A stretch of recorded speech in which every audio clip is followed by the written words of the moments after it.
So friends, this is in continuation to our ongoing series of lectures on ultraviolet radiation therapy. Having done the acute or immediate effects of ultraviolet radiation's application for therapeutic purposes, now we'll be touching long-term or chronic effect. As I said, that chronic effects are not seen in a day or in a few exposures. They come as the skin or as the body part is exposed for many months to many years. So they are known as long-term effects, and they are well out of the reach of any physiotherapy intervention, because the physiotherapy treatment will be given for few sessions to maximum few weeks. So practically the long-term effects or chronic effects of ultraviolet radiation exposure are not accomplished by physiotherapy treatments, but we should know slightly about what are those effects. So first is you call it the aging of skin, or you also call it solar elastosis, and that simply means that the skin gets aged prematurely. If you've seen skin of some of your grandparents, or someone who is elderly, or someone who works outside like a laborer, or someone who is in farms, always doing a lot of things in sun, under the sun only, outdoor जिनका job रहता है mostly, you will find that their skin is very fragile, and there is no elasticity. So the elastic tissue is lost.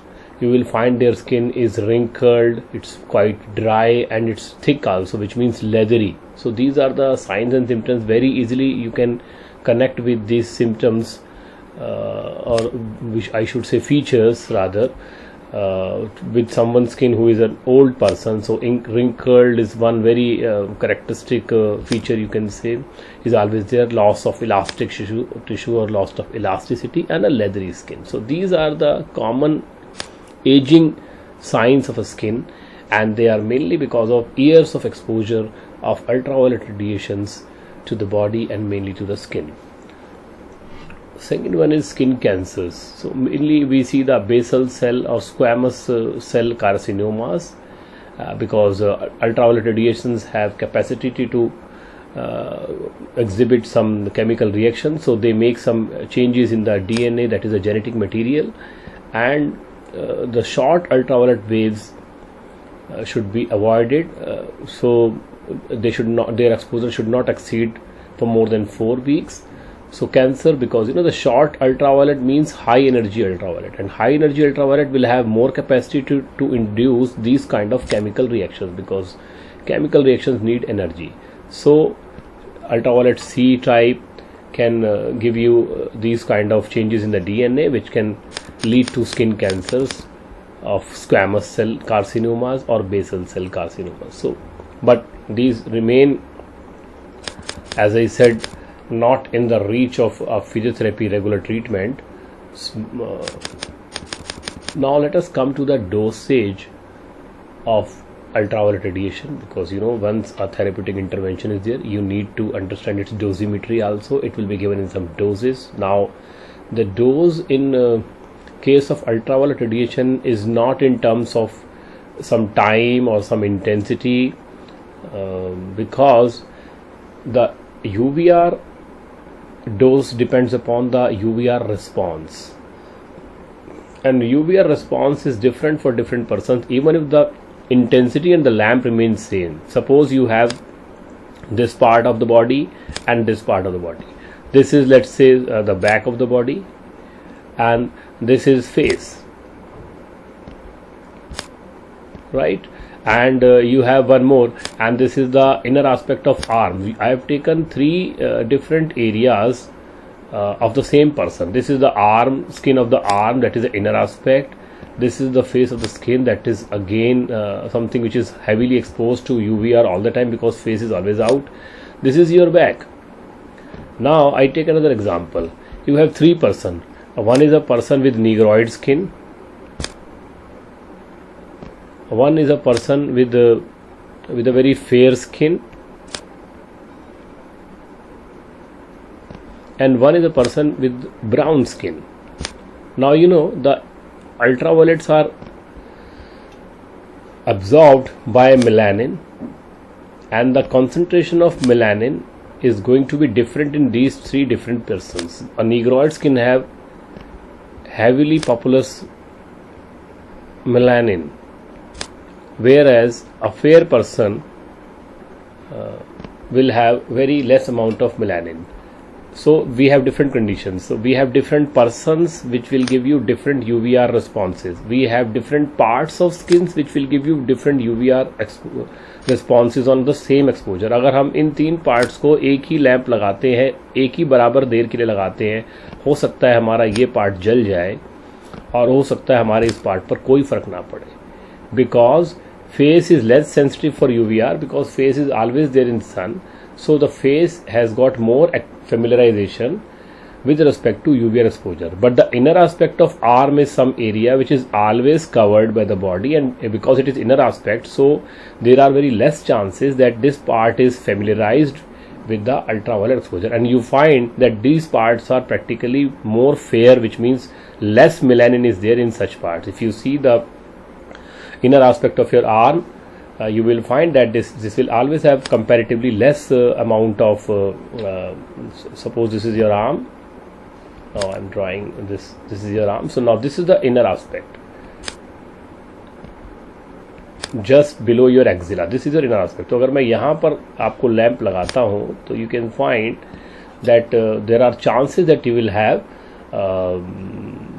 burn, but on face there will be lesser chances with the same intensity of the lamp. Same way here, if I put a same lamp on these three persons, same part, let's say I am now putting on arm of these three persons, so the negroid skin will give you least response because they are heavily pigmented with melanin, and a fair person will give you more effects because he or she is a fair person. So the UVR manifests more of its physiological effect in such a person. So maybe a fair person, in case of fair person you will see burns, but in case of negroid person you will not find any burn.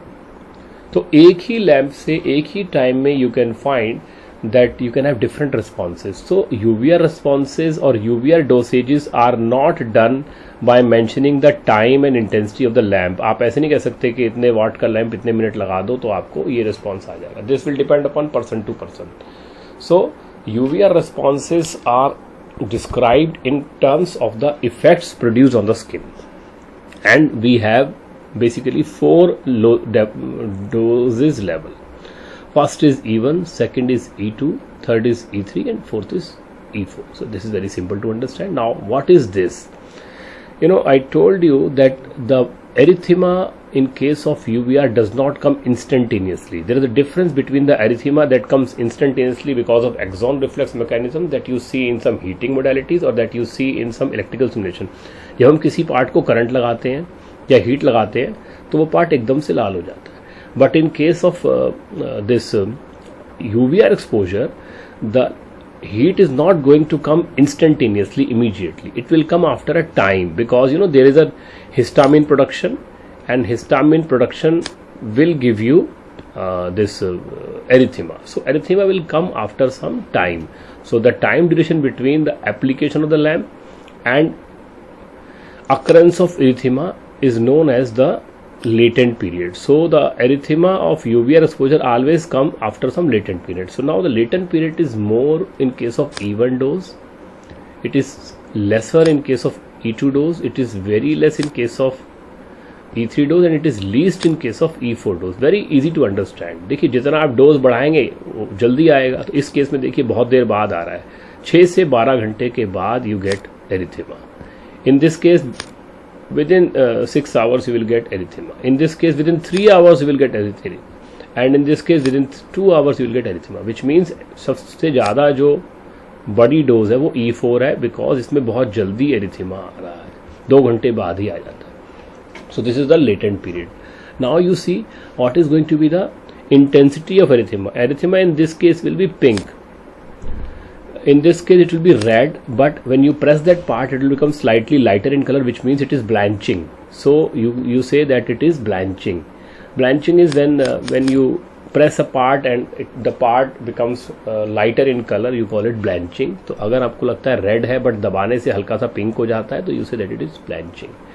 But now when you say it is red only, it is not blanching also. You can say that this is E3 or E4, because E1 will be pink, E2 will be red with blanching, and E3 and E4 there is no difference. It will be red only and no blanching. You press this area, there won't be any lightening of the color. Now you see the pigmentation. So in E1 dose there won't be any pigmentation. खाल जो हमारी छूट रही थी, बाहर निकल रही थी, that kind of the melanin, this is not this is pigmentation. And peeling also, I should say, you can write down here, peeling off, pigmentation and peeling off. So there won't be any peeling here. There will be cut this is actually peeling basically. So so in first case, in E1 there won't be any peeling off. In second case there will be powdery peeling off of the skin. In third case it will be again some flakes will be seen, some very thin flakes will be seen, and in the fourth one thick flakes will be seen to come out, or thick sheets will be seen to come out from the body surfaces. Now let us understand this. First is when there is no peeling off, we will not find anything, so that is there. Powdery, we say that actually we cannot see the powdery peeling off, but the feeling of roughness will be there in your hands or in the part that is giving you powdery peeling off. So when you glide two parts with the, or when you rub two parts, mainly let's say your fingertips you are rubbing or your hands you are rubbing, you will have a feeling of lot of friction or lot of roughness between the two surfaces, and that is powdery. You will not see anything. So that is the powdery peeling off. Now with the thin flakes, I can just say that you will see some skin coming out from your fingertips or from the part that you are doing the treatment, but the flakes will, the flakes will not be thick and they will curl like this. Have you seen like when you work with some Fevicol and after some time you have some Fevicol left on your finger or left on your the part or thumb where you were doing some activity, some art activity, and after some time that Fevicol layer peels off. So when that layer peels off, that is actually the thin flakes of I would say Fevicol layer that are coming out, and you say that they are very thin and they are flexible and they curl also, so that if that kind of skin comes out, like it will be a curled kind of sheets, you say that it is thin flakes. But if you find that you have thick flakes which do not curl also, there will be thick flakes like this, you call them thick sheets. So these type of peeling off can be seen. And now the next was edema. Now, edema is not seen in the first dosage, which is the lightest dosage. The second dosage again the edema is not seen. In E3 there is a possibility, but it's not confirmed that you will see edema. And in the fourth one you see edema in form of blisters, छाला पड़ जाता है. So I would say this is the characteristic sign for E1 dosage. If it comes very late, if the erythema comes very late, you say this is E1 dose, because otherwise you don't find anything. This is none, this is none, this is pink. Pink is very difficult to establish or distinguish. So technically I would say अगर आपको E1 dose पहचाननी है तो आप देखोगे 6 घंटे या 8 घंटे के बाद आया है अगर erythema, it is E1 dose. Now the second one. In the second one you say redness. Now if the redness and blanching is there, you say it is E2 dose. So this is a distinguishing feature of E2 level. If you have redness with blanching, because again I said powdery will not be seen, this is none, this is 6, so but this can also be 6 and this can also be 3 to 4 hours, so this is practically not much of difference. But you see the blanching, because blanching is one thing we do not see anywhere in this whole table. So blanching, and blanching is easy to establish or distinguish also, because that is practically done and you see the change in the color.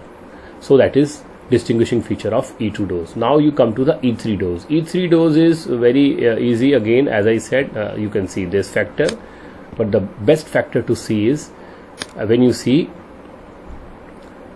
skin coming out in flakes but no blister,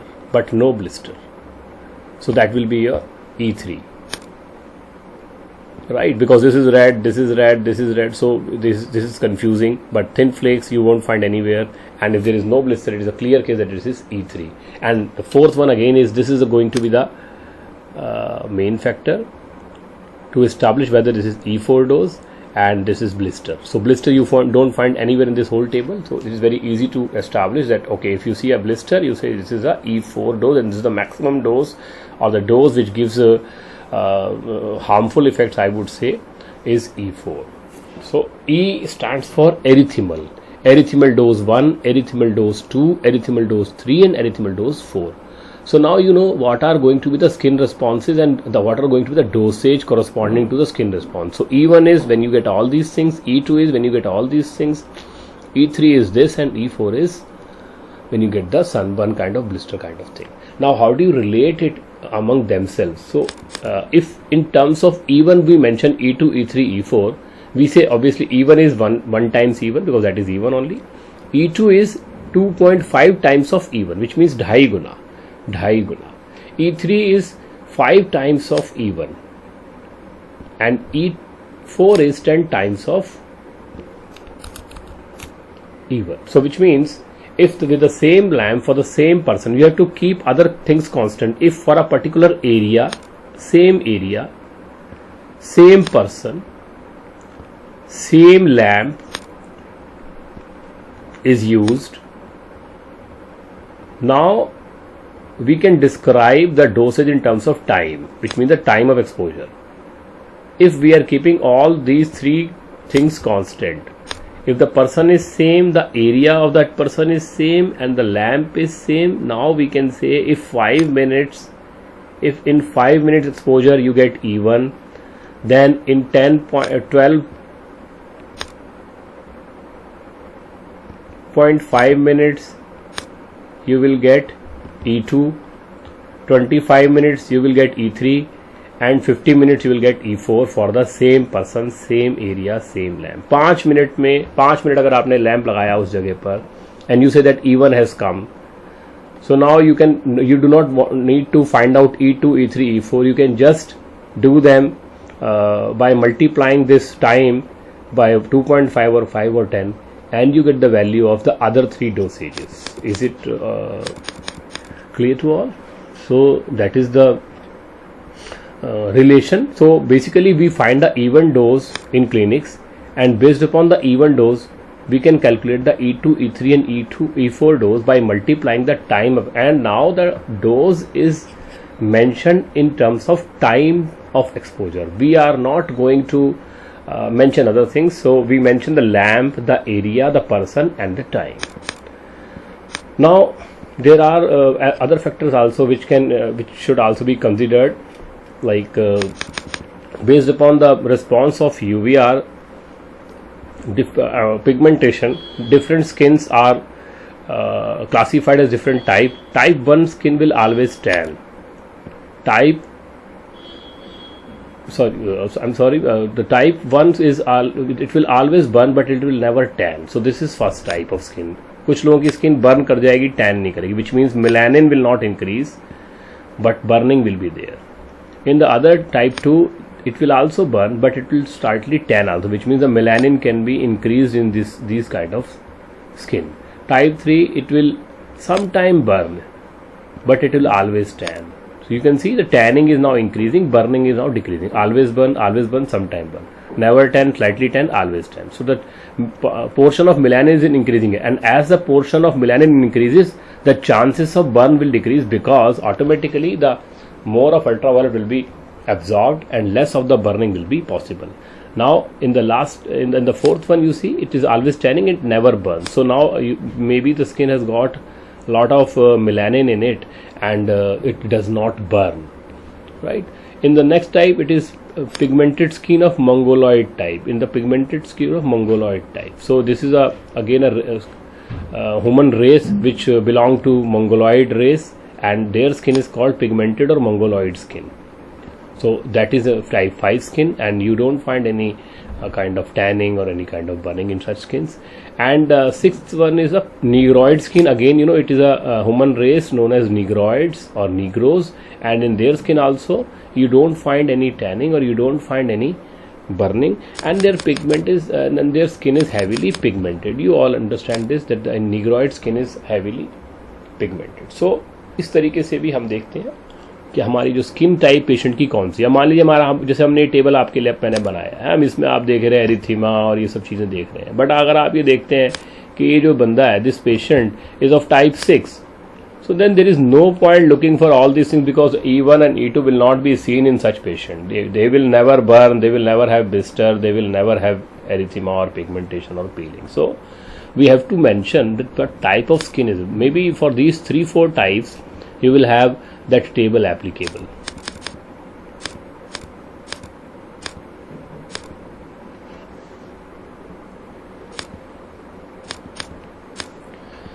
So now when clinically we want to apply ultraviolet, we measure for a patient, because as you know that from person to person, skin to skin, habit to habit, occupation to occupation, that UVR response is going to change for the person. So we cannot have a standard time mentioned on the lamp कि इस lamp को 15 minute लगा दे तो even dose हो जाएगा, erythema आ जाएगा, या 1 घंटा लगा दे तो पेशेंट जल जाएगा. ऐसा हम नहीं बता सकते हैं.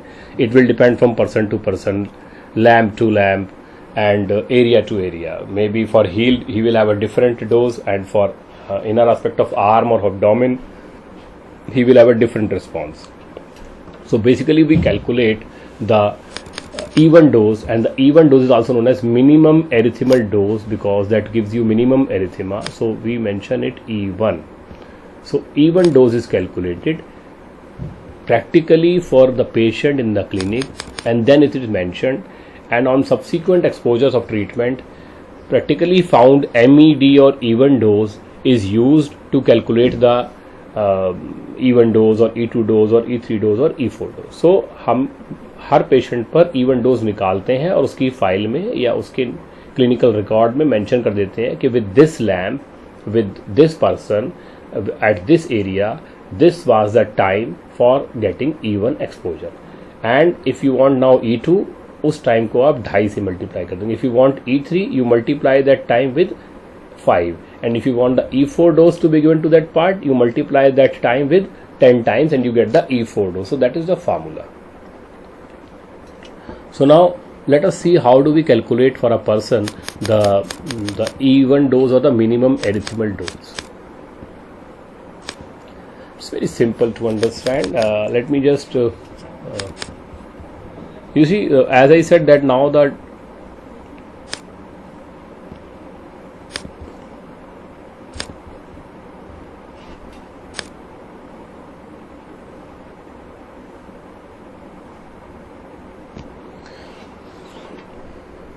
exposure will be explained or is mentioned in terms of the minutes.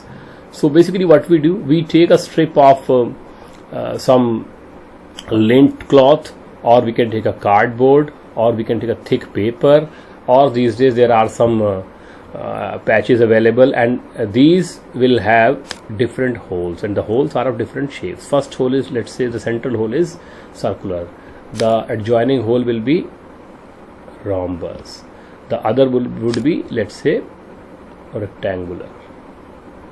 On this side I can take oval, and we will take another hole, and this time let's say we can take a trapezoid. Right, so why we are taking these holes in different shapes, you will understand very soon. So we take these holes, they are equally distributed on this strip, so that the distance between them is equal, and all of them are of equal area. This we have to see. I have not drawn it like that geometrically, but geometrically you have to see that almost all these areas should be of same area. So we take a strip of this kind. We can make it in clinics also. They are available with the ultraviolet lamp sellers, so either you can purchase them or you can make your own lint, which is a thick cotton cloth or a cardboard or a thick paper. The idea is basically on this paper or on this material the UVR does not pass, but from this holes the UVR passes and touches the body part. Now you will put this on the body part of the person. Normally we take inner of the thigh or inner of the arm or the abdomen. So that is a testing area. So if you have a person for which you want to calculate the even dose, तो या तो आप उसके arm के अंदर के part पर इस स्ट्रिप को चिपका देते हैं, या आप उसके थाई के अंदर के पार्ट पर स्ट्रिप को चिपका देते हैं, और या आप उसके एब्डोमेन के किसी पार्ट पर स्ट्रिप को चिपका देते हैं. So these are the areas. We take these areas because these are going to be the areas which are not otherwise exposed to the sun. देखिए आपने मतलब टेस्ट करा, मान लीजिए टेस्ट करने के बाद पेशेंट घर जाएगा. अगर आपने ये टेस्ट फेस पर किया मान लीजिए, तो फेस पर आपने मान लीजिए 5 मिनट अल्ट्रावायलेट दिया, लेकिन जब पेशेंट घर जाएगा तो दिन भर धूप में या रास्ते में कहीं उसको लाइट लगती रहेगी, घर में बैठेगा लाइट लगेगी, तो उसका एक्सपोजर टाइम जो है वो चेंज हो जाएगा. एक्चुअली उसको कितना यूवीआर मिला आप कैलकुलेट नहीं कर सकते, because you have given it for 5 minutes, but that suppose hands are there, so hands are always outside. So now the hand will have some exposure of UVR when he goes by bus to his home back, when he takes rest at home, when he is sitting under sun somewhere. तो हाथ में आप कितना minute आपने UVR दिया, actual UVR उससे बढ़ गया क्योंकि वो जो चीज़ है वो बाहर है. So we take these areas because these areas are not expose to the sun otherwise. So आपने मान लीजिए यहाँ पर 5 मिनट लैंप लगाया, तो उसके बाद उसको शर्ट पहन लेगा और घर चला जाएगा. So, there is a possibility that this part is not exposed normally, and you can instruct also the patient that please do not put this part exposed for next 48 hours. So we choose these parts. Another important thing is, suppose you get pigmentation on these parts. Obviously you will get pigmentation of these parts. Maybe you can get blister also in some circumstances on these parts, because you know that the blister is going to be there if E4 doses given to some part. तो ये जो part है, अगर मान लीजिए यहाँ पर छाला पड़ जाता है, मान लीजिए यहाँ पर पिगमेंटेशन हो जाती है और उसका कोई साइड इफेक्ट रह जाता है और वो कभी ठीक ही नहीं होता है, या वहाँ पर एक दाग पड़ जाता है, एक निशान पड़ जाता है. So if you do it on face, if you do it on neck, if you do it on hand, the patient can give you some trouble that you have spoiled my face, you have spoiled my hand, you have spoiled my forearm, or you have spoiled my neck, and it affects cosmetically. अब मेरे को दिखने में भद्दा लगता है, आपने test किया उसका ब्लिस्टर हो गया, ब्लिस्टर ठीक तो हुआ लेकिन निशान रह गया, दाग रह गया, और इस दाग की वजह से मेरे को अब बहुत बुरा लगता है देखने में. So we choose such parts like inner of thigh और abdomen or inner of arm, so that even if there is a blister or even if there is a pigment which does not settle, which does not reverse even after months, and the patient has a slight mark of that testing area, at least cosmetically it is going to affect least the patient. And you clear this thing to the patient also that look, I am going to expose this part to UVR, you may have pigmentation, you may have flaking, you may have peeling off, you may have blister, you may have pain on these areas, irritation, etc. And normally it settles and it reverses in 5 to 7 to 10 days. All the effects will be reversed in maximum 1 month's time. But there are always chances that you might have a small mark or a dark mark or a dark patch which is irreversible and which remains there for all the time. So we have to make this thing clear to the patient, and we have to choose the part such that in such adversities this is not going to affect patient's psychology or patient's comfort at large. So these are the areas, And this is the kind of exposure holes we have created, and now we are ready to do this test of UVR dosage calculation.